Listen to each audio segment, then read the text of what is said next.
Hi, I'm Margaret from Wessel. I have a team that's going to be working on civil society collaborations in India. You see the next slide, we see our team. I'm from Wageningen University here in the Netherlands.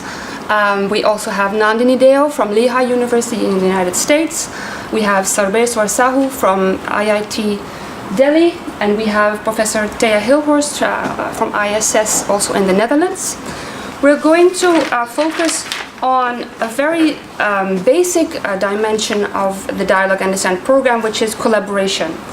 The program is grounded in the understanding that collaboration is fundamental to creating capacities, and that's what we're going to focus on, from the understanding that we have actually a very limited understanding of how collaboration supposedly complements and strengthens advocacy and advocacy capacity.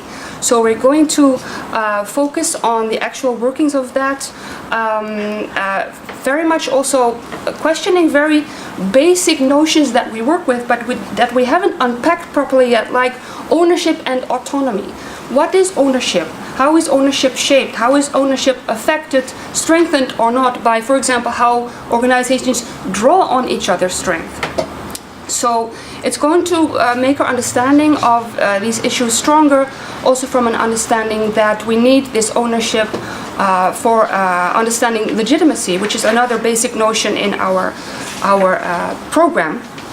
And the basic goal is then also to see what the contribution is to different CSOs, different forms of CSOs working together to inclusive development, to see how they actually complement and strengthen each other, how they draw on each other's resources, and how they build each other's capacities.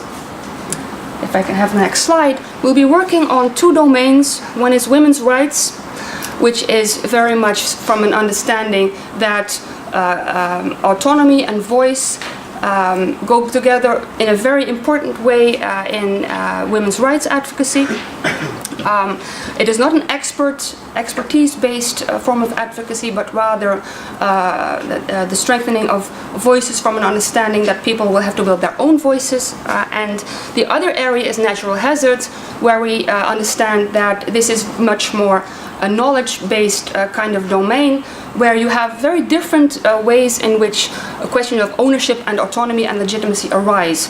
So we're going to approach questions of ownership, autonomy, legitimacy, looking at these two domains, and then also developing a comparative analysis on that.